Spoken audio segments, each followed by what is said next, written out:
مرحبا بكم إخواني أخواتي في فيديو جديد وموعد جديد على قناتكم.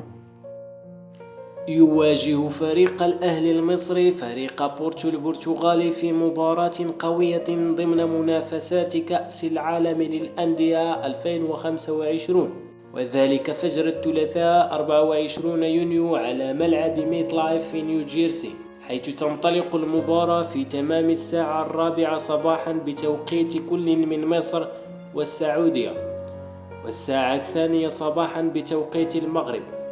ستنقل المباراة مباشرة على شبكة ديزن العالمية، وكذلك MBC مصر و MBC أكشن.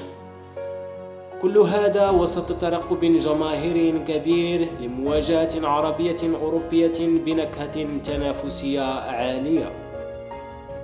هذا كل ما يتعلق بفيديو اليوم. نلتقي في فيديو آخر وموعد آخر إن شاء الله.